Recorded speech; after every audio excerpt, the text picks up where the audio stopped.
សូមស្វាគមន៍មកកាន់ការរៀបរាប់ដំណើរជីវិតរបស់បុគ្គលម្នាក់ដែលមិនត្រឹមតែជាអ្នកសាងសង់អគារប៉ុណ្ណោះទេ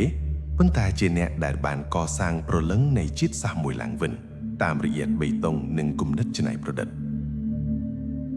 ថ្ងៃនេះយើងនឹងនាំអារម្មណ៍លោកអ្នកទៅស្គាល់បុរសម្នាក់ដែលឈ្មោះរបស់គាត់បានក្លាយជានិមិត្តរូបនៃភាពស៊ីវិល័យរបស់កម្ពុជាក្នុងសម័យសង្គមរាស្ត្រនិយម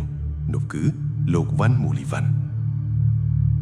លោកមានប្រសូតនៅថ្ងៃទី23ខែវិច្ឆិកាឆ្នាំ1926និងបានទទួលមរណភាពនៅថ្ងៃទី28ខែកញ្ញាឆ្នាំ2017ក្នុងចន្លោះពេលជាង90ឆ្នាំនៃជីវិតរបស់លោកបានបន្សល់ទុកនូវស្នាមដៃដែលធ្វើឲ្យពិភពលោកកោតសរសើរមិនដាច់ពីមាត់រឿងរ៉ាវរបស់លោកចាប់ផ្ដើមនៅក្នុងខេត្តកំពតជាទីដែលកុមារាវ៉ាន់មូលីវ៉ាន់បានចាប់កំណើតក្នុងគ្រួសារក្រីក្រមួយប៉ុន្តែពោរពេញទៅដោយការតស៊ូតាំងពីក្មេងមកលោកគឺជាសិស្សដែលមានភាពវៃឆ្លាតខុសប្លែកពីគេដែលជាហេតុធ្វើឲ្យលោកទទួលអាហារូបករណ៍ទៅសិក្សានៅប្រទេសបារាំងក្នុងឆ្នាំ1946នៅពេលដែលលោកធ្វើដំណើរចាកចេញពីមាតុភូមិដំបងលោកមិនបានទៅដើម្បីរៀនគូប្លង់អគារនោះទេគឺលោកទៅដើម្បីសិក្សាផ្នែកច្បាប់តាមបំណងប្រាថ្នារបស់គ្រួសារនិងសង្គមនៅពេលនោះប៉ុន្តែជោគវាសនារបស់លោកនិងជោគវាសនារបស់មុខមាត់ប្រទេសកម្ពុជាត្រូវបានផ្លាស់ប្ដូរដោយសារតែការសម្រេចចិត្តដ៏ក្លាហានមួយបន្ទាប់ពីសិក្សាច្បាប់បានមួយរយៈលោកបានរកឃើញថាបេះដូងរបស់លោកមិនមែននៅជាមួយឯកសារផ្លូវច្បាប់ទេតែវានៅជាមួយនឹងសិល្បៈនៃការរចនានិងការសាងសង់លោកបានសម្រេចចិត្តបដូរជំនាញទៅសិក្សាផ្នែកស្ថាបត្យកម្មនៅសាលាវិចិត្រសិល្ប៍ដ៏ល្បីល្បាញនៅទីក្រុងប៉ារីសដែលជាការសម្រេចចិត្តដ៏ប្រថុយប្រថានប៉ុន្តែត្រឹមត្រូវបំផុតលោកបានតស៊ូសិក្សារហូតក្លាយជាស្ថាបត្យករខ្មែរពេញលេញដំបូងគេបង្អស់ដែលបានបញ្ចប់ការសិក្សាតាមកម្រិតស្តង់ដារអន្តរជាតិនៅពេលដែលលោកវ៉ាន់មូលីវ៉ាន់ត្រឡប់មកកម្ពុជាវិញនៅឆ្នាំ1956ប្រទេសជាតិទើបតែទទួលឯករាជ្យថ្មីៗ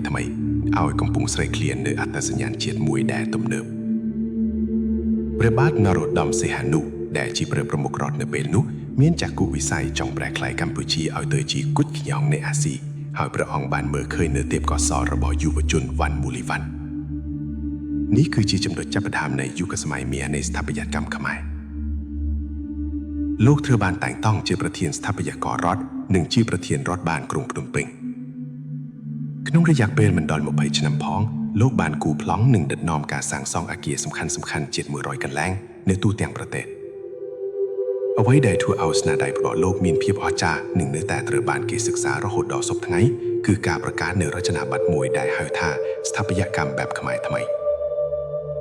វាមិនមែនជាការយកតាមបាសាជាមប្រទេសទាំងស្រុងហើយក៏មិនមែនជាការចម្លងតាមប្រាសាទអង្គរវត្តទាំងស្រុងដែរប៉ុន្តែវាជាការបញ្ចូលគ្នានៃពិភពទាំងពីរលោកវ៉ាន់មូលីវ៉ាន់បានយល់ច្បាស់អំពីអាកាសធាតុរបស់កម្ពុជាដែលជាប្រទេសក្តៅនិងមានភ្លៀងច្រើនដូច្នេះហើយរាល់អគាររបស់លោកតែងតែមានលក្ខណៈពិសេសដូចជាការលើកផុតពីដីដោយប្រើសសរដើម្បីឲ្យខ្យល់បក់ឆ្លងកាត់ខាងក្រោមនិងបញ្ចេះការជន់លិចលោកប្រើប្រាស់ជញ្ជាំងពីជាន់និងប្រព័ន្ធរន្ធខ្យល់ដើម្បីឲ្យពន្លឺចូលបានតែមិននាំយកកម្ដៅចូលធ្វើឲ្យអគារត្រជាក់ដោយមិនចាំបាច់ប្រើម៉ាស៊ីនត្រជាក់ច្រើនសូមក្រឡេកមើលទៅពហុកីឡដ្ឋានជាតិអូឡ িম্প ិកដែលជាស្នាដៃដ៏មហិមារបស់លោកវាត្រូវបានសាងសង់ឡើងដោយការចាក់ដីដោយជីកពីបឹងដើម្បីប្រកាសជាកន្លែងអង្គុយទស្សនាដ៏ធំទូលាយ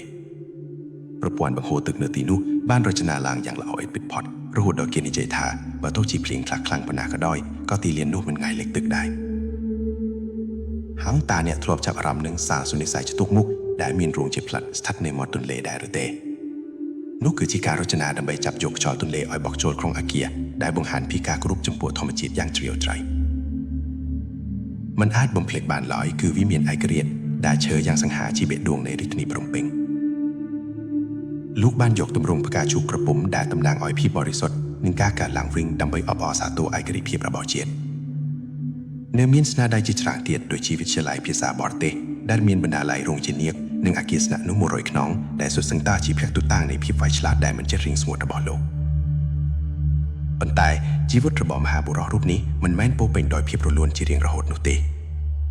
ភាពជោគជ័យនិងក្តីសុបិនក្នុងការកសាងជាតិរបស់លោកត្រូវបានបង្អាក់យ៉ាងខុសក្រៅដោយភ្លើងសង្គ្រាម នៅឆ្នាំ1970នៅពេលដែលមានរដ្ឋប្រហារកើតឡើងលោកវ៉ាន់មូលីវ៉ាន់បេងគ្រូសាត្រូវបានបង្ខំចិត្តចាកចេញពីប្រទេសកម្ពុជាដ៏ជាទីស្រឡាញ់ដើម្បីទៅរស់នៅប្រទេសស្វីសនេះគឺជាការជឿចាប់ដ៏ធំបំផុតមួយសម្រាប់ស្ថាបត្យកររូបនេះមិនមែនត្រឹមតែការបាត់បង់អំណាចឬតួនាទីនោះទេប៉ុន្តែគឺការបាត់បង់ឱកាសក្នុងការមើលថែរក្សាស្នាដៃដែលលោកបានបង្កើតឡើងដោយជាកូនបង្កើតក្នុងអំឡុងពេលដែលលោកនៅនិរទេសខ្លួនលោកបានទទួលដំណឹងយ៉ាងជឿចាប់ថាអគារមួយចំនួនរបស់លោកត្រូវបានបំផ្លាញត្រូវបានប្រើប្រាស់ខុសគោលដៅឬត្រូវបានបោះបង់ចោលឲ្យទ្រុឌទ្រោមក្នុងរបបខ្មែរក្រហមសម្រាប់សិល្បៈម្នាក់គេមិនមានអ្វីជឿចាប់ជាងការឃើញផ្ទាំងគំនិតនៃជីវិតរបស់ខ្លួនត្រូវបានគេហែកចោលនោះទេទោះបីជាយ៉ាងណាក៏ដោយបេះដូងរបស់លោកនៅតែដកជាប់នឹងមាតុភូមិជានិច្ចនៅដើមទសវត្សរ៍ឆ្នាំ1990នៅពេលដែលសន្តិភាពចាប់ផ្ដើមត្រឡប់មកវិញលោកវ៉ាន់មូលីវ៉ាន់បានសម្រេចចិត្តវិលត្រឡប់មកកម្ពុជាវិញនៅវ័យដែលមនុស្សភាគច្រើនចូលនិវត្តន៍ទៅហើយលោកមិនបានត្រឡប់មកដើម្បីសម្រាកទេតែលោកត្រឡប់មកដើម្បីការពារសម្បត្តិវប្បធម៌ជាតិលោកបានទទួលតួនាទីយ៉ាងសំខាន់ក្នុងការប្រកាសនិងដឹកនាំអាជីវធម៌អប្សរាដើម្បីគ្រប់គ្រងនិងអភិរក្សតំបន់អង្គរនេះគឺជាបញ្ញាប្រឈមថ្មីមួយទៀតលោកត្រូវតស៊ូជាមួយការរីកលូតលាស់នៃសេនាធិនិងសម្លងអាណាធិបតេយ្យដែលគំរាមកំហែងដល់ប្រាសាទបុរាណលោកបានព្យាយាមតស៊ូមតិយ៉ាងខ្លាំងក្លាដើម្បីរក្សាតុល្យភាពរវាងការអភិវឌ្ឍនិងការអភិរក្សទោះបីជាពេលខ្លះសំណើរបស់លោកមិនត្រូវបានគេយកចិត្តទុកដាក់ឬលោកមានភាពខកចិត្តចំពោះការអភិវឌ្ឍទីក្រុងដែលខ្វះប្លង់មេក៏ដោយក៏លោកមិនដែលបោះបង់ចោលនូវក្តីស្រឡាញ់ចំពោះជាតិឡើយលោកវ៉ាន់មូលីវ៉ាន់បានចំណាយពេលចុងក្រោយនៃជីវិតរបស់លោកនៅខេត្តសៀមរាបជិតនឹងប្រាសាទអង្គរដែលលោកគោរពស្រឡាញ់រហូតដល់ថ្ងៃដែលលោកលាចាកលោកទៅការចាកចេញរបស់លោកគឺជាការបាត់បង់នូវខ្លាំងចំណេះដឹងនិងបទពិសោធន៍ដ៏មហាសាលប៉ុន្តែតើអ្វីទៅជាកេរណោលេខប្រកបដែលលោកបានបន្សល់ទុកវាមិនមែនត្រឹមតែជាអគារបេតុងនិងអ៊ីកនោះទេកេរណោលេខរបស់លោកគឺជារឿងរ៉ាវនៃការតស៊ូនិងការច្នៃប្រឌិតលោកបានបង្ហាញឲ្យកូនខ្មែរចំនួនក្រោយឃើញថាយើងអាចមានភាពទំនើបដោយមិនចាំបាច់បោះបង់ចោលនូវអត្តសញ្ញាណរបស់ខ្លួនឯងយើងអាចសាងសង់អគារខ្ពស់ៗប៉ុន្តែនៅតែគោរពដល់ទឹកដីនិងខ្យល់អាកាសនៃធម្មជាតិសប្តាហ៍ថ្ងៃនេះនៅពេលដែលនិស្សិតស្ថាបត្យកម្មសិក្សាអំពីស្នាដៃរបស់លោកគេមិនមែនគ្រាន់តែរៀនពីរបៀបចាក់បេតុងទេគេរៀនពីរបៀបដាក់ប្រលឹងចូលទៅក្នុងសំឡុងពូកីឡាថនជាតិអូឡ িম্প ពិកនៅតែជាកន្លែងដែលប្រជាជនរាប់ពាន់នាក់ទូហាត់ប្រាណជារៀងរាល់ថ្ងៃដោយក្តីសប្បាយរីករាយវិទ្យាល័យភាសាបរទេសនៅតែជាកន្លែងបណ្ដាធនធានមនុស្សដ៏សំខាន់របស់ទាំងនេះហើយដែលបង្ហាញថាស្ថាបត្យកម្មរបស់លោកវ៉ាន់មូលីវ៉ាន់គឺជារស់រវើកនិងបម្រើដល់ប្រជាជនជានិច្ចនិរន្តរ៍លោកវ៉ាន់មូលីវ៉ាន់ជាបុរសដែលបានមើលឃើញអនាគតមុនពេលដែលអនាគតនោះមកដល់គាត់បានបង្រៀនយើងថាការកសាងប្រទេសមិនមែនគ្រាន់តែជាការធ្វើឲ្យអ្វីថ្មីនោះទេតែជាការធ្វើឲ្យអ្វីមានន័យទោះបីជារូបកាយលោកបានរលាយទៅហើយក្តីប៉ុន្តែស្មារតីរបស់លោកនៅតែបន្តរស់នៅកងគ្រប់សរសៃដែកគ្រប់ជញ្ជាំងបេតុងនិងគ្រប់ចន្លោះពន្លឺនៃអគារដែលលោកបានសាងសង់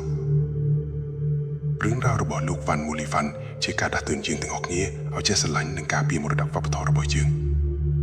ព្រមទាំងហ៊ានសុបិនឲ្យធំដើម្បីជាតិមាតុភូមិសូមអរគុណសម្រាប់ការតាមដានស្ដាប់នៅប្រព័ន្ធដ៏អស្ចារ្យនេះសង្ឃឹមថាស្មារតីនៃស្ថាបត្យកម្មបែបខ្មែរថ្មីនឹងបន្តជាពន្លឺបំភ្លឺផ្លូវដល់គុនខ្មែរគ្រប់រូបសូមអរគុណនិងសូមជម្រាបលា